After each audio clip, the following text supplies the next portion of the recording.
Hello, everybody. Welcome back to Idle Heroes. I know, weird, right? I'm actually posting Idle Heroes content. A little bit strange. As promised, we have Boss 5 gameplay. Of course, because I am just going to be looking at the first three fights initially. These are going to be pretty free as far as the difficulty. We're not really going to be sweating it until later on. So yeah, there's not really much to do. Forgive the one-time speed. I was just trying to figure out what these bosses did when I was first recording these. As you know now, probably, it inflicts the boss only, by the way, not the minions, inflicts healing curse upon the backline. So if you don't wish for a particular hero to be healing cursed, you put it on the front line. There is a downside associated with that, however, because if you don't put them on the back line and you put them on the front line, they're then subject to the actual hit portion of the boss's basic attack, which is quite problematic because that thing, it hits like a freight train. It is absolutely devastating. Now I just speed it up. Difficulty 1 cleared, no issue there. Difficulty 2, we're just going to move right along. Pow. Still taking -1s just because of the treasure train and the divine power gap and all that. So not really going to be super fair. You see we got some healing curse still inflicted. SSM not going to struggle to tuck these guys away. Still earlier on, DGN getting the assist there. And a little bit of a spoiler. And I'm going to preemptively apologize to my Star Swordsman Mockman enjoyers. He is actually not going to be the MVP of these boss clears. He will be insofar as we survive the first few rounds, but then survivability becomes an issue, and I actually have to put him away, and I use another damage dealer.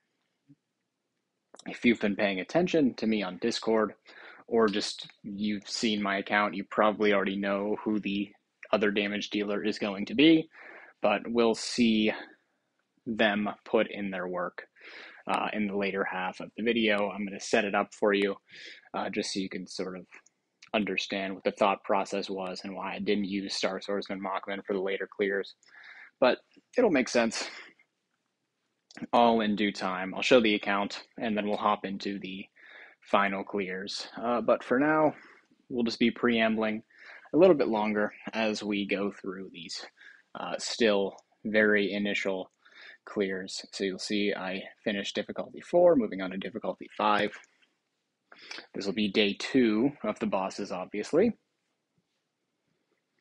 Still not going to be much of a problem. I believe this is the exact same setup I used before.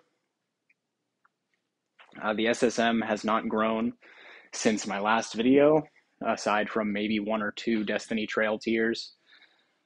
So he's still sitting around 100 million attack in this clip here, and it's not 110 million like you might expect, because I wanted a PvE to be faster than Star Swordsman Mockman so that we could get heals and strip the healing curse if I'd ever decided to run him in the back line. So yeah, we took off a lot of his soul power. Not going to be anywhere near 1.2 120 million attack, which I can get him to whenever he's fully invested in, but that involves him being fastest in speed order due to soul power and stuff like that. But round 3, tucking them away nice and easy. Bam. So that'll be difficulty 5. And now we're just going to jump ahead because it's the same sort of procedure as normal up until here we have difficulty 8. And you'll see here DGN gets Unbending Will triggered on her, SSM losing half of his health bar with that initial basic attack. And so this is actually going to be the last difficulty I was able to use SSM for. If I started him off in the front, he would die to the basic attack, which wasn't good, obviously. And then if I had him in the back line, we wouldn't have enough debuffs to sustain long enough for SSM to nuke them down. So this clear will look very impressive. It's a very early kill for boss 8, but yeah, it's not going to be an SSM dominated boss for this account, unfortunately.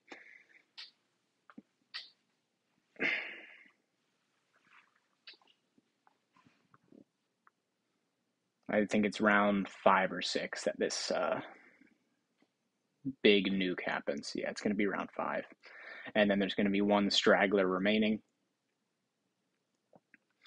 And then we finish that guy off. Here comes the big, humongous active skill. Pow. Yeah, it's friggin' awesome. I love Star Swordsman Mockman. Amazing damage dealer. Criminally underrated, I will always say, until the point at which he becomes meta again. But yeah, I love him to death. But sadly, he had to go on vacation for a little while I did this. So that's going to be boss 8, tucked away, nice and easy. Bam, 9.8E14. And then stage 9, you'll be able to see what happens. Minions getting their attacks off. Here comes the boss. And there he goes. So that was a sad end to Star Swordsman Mockman. I did try for a few days to get SSM to work. And then it just never really worked out, unfortunately. So we'll let this play through a little while longer. And then I will show you what the account looks like at this time. And then we will go into the final clears of boss 9 and 10 for this, showcasing an absolutely phenomenal clear. I think fairly minimal too, well under 100 million attack. Don't want to spoil it because that would be less fun, but yeah, it's pretty awesome clear, if I do say so myself. Had a lot of fun. Was very surprised at how effective this hero was at being a boss damage dealer. Not nearly as efficient as SSM when he is not dead, but still extremely efficient in terms of the actual clearance. So very nice.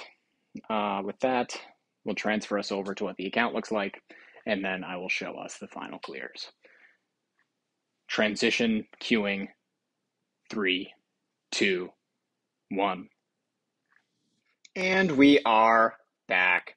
So you'll notice the S tier has vanished from the Star Swordsman Mockman, as has most of his attack. Worry not, that is just because he is no longer a homeowner at this moment in time. The S tier has moved over to the regular Mockman. You'll notice the Awaken has changed on that guy. It has skill damage, armor break, twine immunity, giant killer. Pretty good, almost perfect. I would have loved armor break to have been holy armor or some sort of superior damage stat like holy damage or especially Defier. Would have been ideal, but it is what it is. Not many rolls are going to be better than this at this moment in time, but it is what it is. You'll notice I have a third A tier, 4Cs. I don't know if I've featured him in a video quite yet, but here he be. This is the reason why I have this Mockman built up. Force War cometh, and 4Cs I am going to try to use to kill some 1,000-point bosses, because those involve banning trans heroes, and you'll see regular Mockman is a tenant, so a mighty S tier tenant for our 4Cs. Hopefully we can kill at least one strong boss this time. That would be ideal. So as promised, here we have a complete boss 5. Boss position 41, not amazing, nowhere near a perfect score, but a clear is a clear. I got my destiny materials, and that tends to be all I care about for now. As promised, I have not spent still hibernating. I probably will remain in hibernation because my drive to push on this game has dwindled as I gained interest in other games. So we'll just have to see what happens. I don't anticipate going in on Black Friday at all, so probably a good thing. But in terms of content for Idle Heroes, yeah, it's not super good, not conducive to cranking out more videos. We'll do Holo campaign at some point, I'm sure. But yeah, our boss damage dealer is going to be this Doppelganger Natalia, Giant Killer Defier, Armor Break. Pretty good. I don't like Armor Break necessarily. Would have preferred skill damage. Is what it is, though. I'm not going to reroll this, especially when I have a big selfish S tier to reroll. So a lot of hammers going into this guy. Is what it is. But so, one last thing I wish to show, just to make it up to my Mockman lovers, to make up the fact that I didn't use him for the later bosses just because I couldn't. Here we'll see Ace Championship. Oh, not this one. Leaderboard, battle log, the previous one. We'll scroll down to where I am. Pow, you'll see I take over here. Already punching up against Formaln. 13 divine power versus a team of 15. Good lord. Not the greatest setup on his end.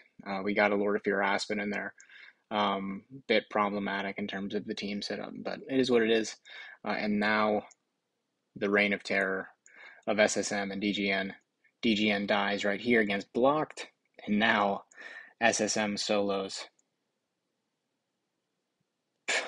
Poor Falco. Man.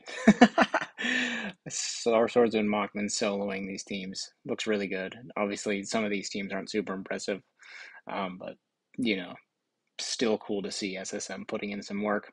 And then he cripples Matt Stein. He did end up winning against us, but he left him only with a Lord of Fear Aspen and a DGN. So did not leave him without a scratch. But without any further ado, I have three boss 10 clears of boss 5 that I did with DGN while SSM was benched, as it were. So we'll get into those. Hope you enjoyed the video. Thank you for watching. Enjoy the clears. Bye-bye. Love you. Transition time in 3, 2, 1. All right, everybody. So we are back. I lied. We're not going to show all the footage just because it takes an absolute century, it turns out, to watch 3 consecutive boss kills. So what we're instead going to do is we're just going to watch the last bit of this one. This is the fastest kill I got. HHA died very early, but this was a round 12 kill. This was the earliest I was able to get one. It's not super consistent. Usually it happens between rounds 13 and 14, but we will proceed. Swapping over to this one. This will be a fresh fight, so you can see how it goes. I don't have DGN in the front line because the basic attack of the boss round 1 just absolutely obliterates the health, as seen with the Star Swordsman Mockman trying, I think it was either boss 8 or 9, just flopping dead instantly. So I did need to run DGN backline. Initially, I thought this would be a problem with Balance Strike because the backliners get healing cursed, and DGN would just be prone to killing herself due to the healing curse if she ran Balance Strike. But it turns out she just doesn't care about it. I was blown away, frankly. I forgot to change the speed order, so she was still second. But she does her active with Balance Strike, doesn't care if there's a healing curse on her. I guess she has like a little baby heal before the Balance Strike heal, and it's just comical how good she is against void bosses in general, but especially how she can just ignore healing curse. Pretty funny, but yeah. Not the quickest. SSM, if he could survive, would get this nuke down way faster. I hope one day, maybe I'll try it again when I have 14 divine power on that guy. I might try him again against boss 9 and 10. Just to see if he can survive the initial basic attack, in which case I would be speedrunning those clears. But sadly, right now, that is not in the cards. We'll just use DGN, which I'm not going to complain about because she's friggin' awesome. The other nice thing is I guess I can use her as a secondary damage dealer in Hollow campaign. So that'll be nice. A new Hollow came out, didn't push it yet, so maybe there will be some videos on that. But as you all know, I'm not very consistent with my video making these days. Nearly around 13 clear. It's actually going to be around 14 clear. But yeah, nice and easy. No casualties suffered. Boss dead in the first few rounds. So pretty awesome. Leaderboards, obviously not going to be topping them with an 81 million attack. Doppelganger Natalia, but we take it. Stay tuned for more content. Maybe we'll get some Force War videos if Forces does his job. If he doesn't, he's getting sold immediately, instantly. But yeah, until then, later. Thank you for watching. Love you.